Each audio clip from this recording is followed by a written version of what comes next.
Hi, English 9 parents, Mr. Pruder here. Wanting to catch you up a little bit on what we've been working on, where we're headed, and of course, detailing some of the exciting news that I have going on in my personal life.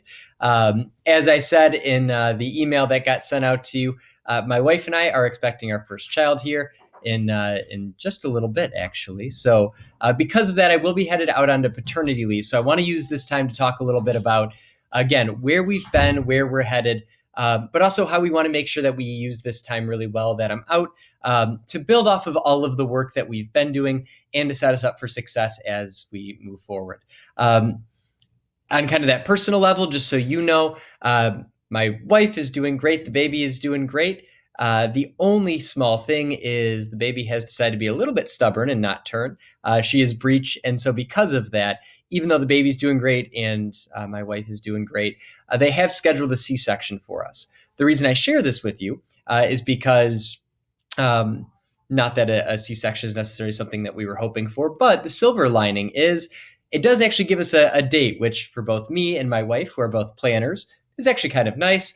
And just completely objectively, just in terms of teaching, kind of nice that we get to talk concretely about when exactly I will be leaving, as long as that baby doesn't come earlier, which let's please at least make it to that date.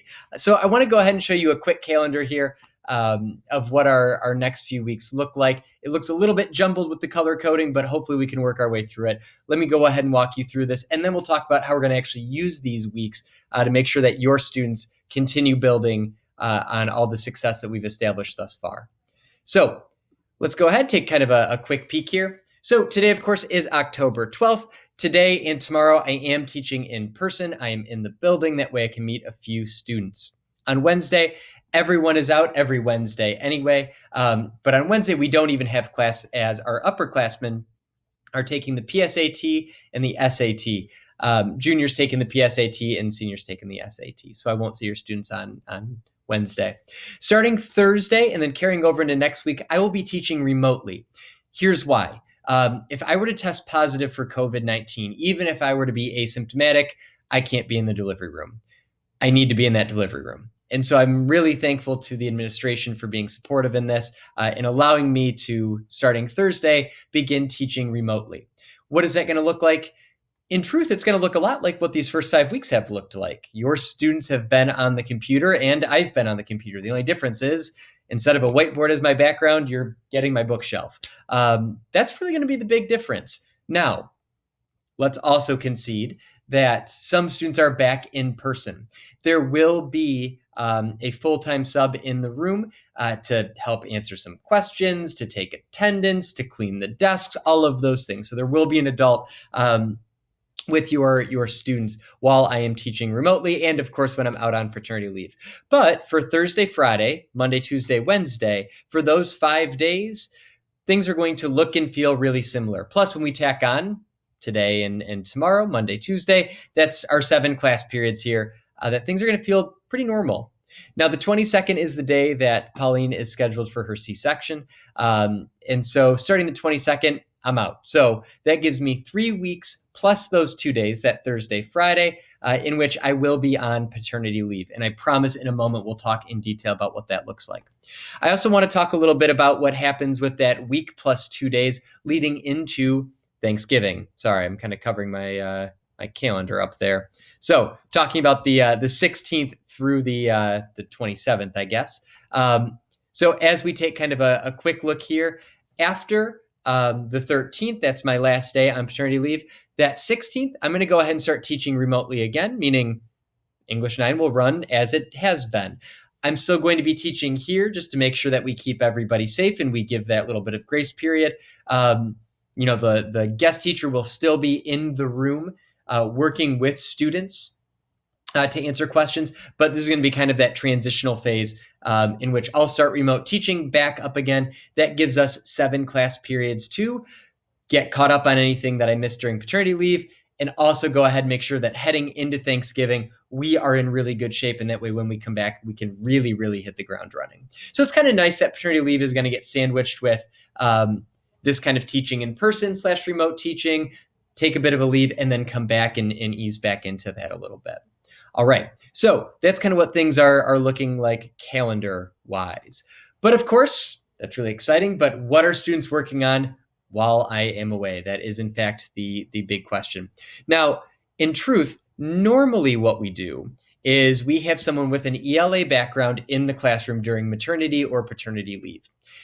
It is a little bit of a struggle to get people to come into the classroom right now, as I'm sure you understand. It has been very, very hard to fill positions, let alone a long-term sub position. Someone will be there, but we are working right now to try and find someone with an ELA background to be that person. Whether or not that happens, though, I've already been hard at work to make sure that your students are set up for success while I am away. If there's someone with an ELA background, that is just bonus. But even if that person doesn't have that expertise, your student is still going to be set up for success. Here's why. We're going to continue some work we have already started to do. That includes close reading, which we've been working hard really since that very first week, and utilizing already established reading strategies to navigate those texts. I'm not throwing anything new at them, no new expectations for how they navigate new pieces. There'll be new pieces, there will be new readings, but their expectations for how to navigate those stay the same. We'll add in new elements when I return, really after Thanksgiving, and that even becomes more of a second semester thing too. So they have every tool they need to navigate any piece of reading that I give them. So they are going to stay solid there. We're going to continue working on paragraph writing. At this point, we're not tacking on anything more than the ability to write one or at most two really solid, well-developed paragraphs. They know how to do that already. We've been working on that skill. They've written 3 already. They've received feedback on 3 already. How they need to structure their paragraphs will not change. Same with character analysis and story structure. We've started that process. We'll continue that process. All of these things stay the same. We'll just apply them to new pieces. So what is the new work? The new work is Of Mice and Men. Now, this is a little bit strange to have students navigate a text without me, and that feels strange for me. This is my 11th year teaching. I have worked my way through Of Mice and Men 10 times with students. This was supposed to be year 11. This is going to be a little bit different, but I have already created resources to help guide your student. Now, again, if that guest teacher has an ELA background, fantastic. But even if they don't, I have already created videos, ed puzzles, all of these other resources that they can read along with me, digitally, of course, but they can read along with me. I will stop. I'll ask questions. They have a chance to answer those questions, get feedback. We're going to make sure that they have everything they need to be successful on that base layer. And that's really what we want. It's a first read of a challenging text. But here's the other great thing. It's only 6 chapters. And what I love about that is students who love to read, there are so many great, rich things in this book for them. And for students who are a little hesitant about reading, or if you're hesitant about a student reading a book without me there, 6 chapters. We can do this. They can do this. I totally believe that. Especially because, again, there are going to be videos for them to watch of me working through challenging passages. There will be ed puzzles of me reading chapter 3 with them, stopping, asking them questions to help them keep their engagement up, all of which will be available on Google Classroom. There's one other quick thing that's kind of a blend of continuing work and new work that I would add in, and we can talk a little bit about that as we think a little bit about our big picture goals, but it's in independent reading.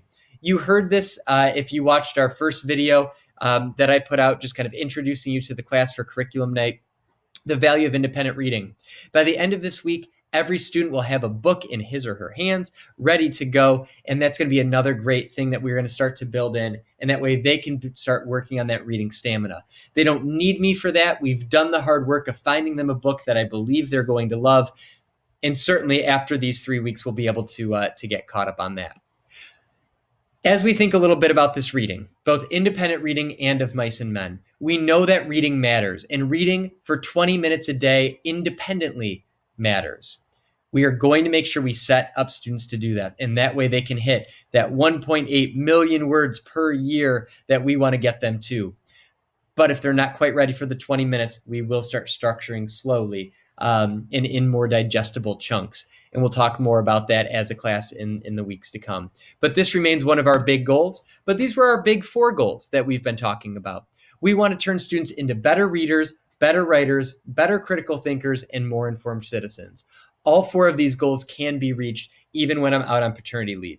Better readers through independent reading and navigating of mice and men. And of course, there are all sorts of structures I already have in place to help them with that. Better writers. Any type of writing they are asked to do on Of Mice and Men is based on skills they already know. Now it's going to be a new book, new characters, but the writing that they need to do, all they're doing is continuing to work on that craft and realizing that these structures can be used for their independent reading books, Of Mice and Men, the stories we've read, the stories we'll read in the future. Those better reading and better writing skills continue to just build, build, build. All of this helps us become better critical thinkers. I have some awesome things set up for your students that they can be working on that's going to go ahead and start to push them in those directions, all of which will help them become more engaged and informed, both through their independent reading and through Of Mice and Men, even though that's set in the 1930s, still helping us be more engaged and informed with what's happening right now. Still an incredibly applicable book. So, in short, leaving for 3 weeks for paternity leave feels a little bit challenging for me. I've already had some tennis parents, you know who you are, give me some stern talkings too about how I'm not going to get this time back and that I do need to shut off my teacher brain a little bit. And thank you for that. But I also want those of you who have any concerns to just know that your students are absolutely set up for success. And having those 7 class periods after paternity leave to come back, close out Of Mice and Men, start talking about where we'll go with that, set them up to write their essay. And then when they actually start writing that essay, I'm back in person full time, they're going to be in great shape. Your students are absolutely going to be set up for success. I assure you of that. All right. So how can you help? A few quick things here, because at the end of the day, virtual me is not going to be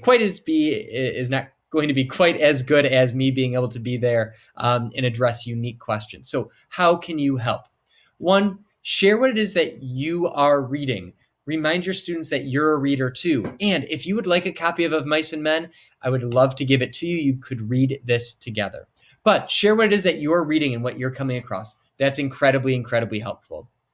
Discuss and talk with your student about what they are reading. You know they're going to be reading Of Mice and Men. Even if you have not read it in a long time, even if you've never read it, ask about what they think. What questions do they have? What makes sense? What's confusing? Helping them work through that process, I think, is so incredibly important. You don't have to have the answers. Getting them to start kind of asking those questions and then saying, okay, so where might you go to try and answer some of these? What a great process to help them through. The listen and the respond, also incredibly important when it comes to the writing.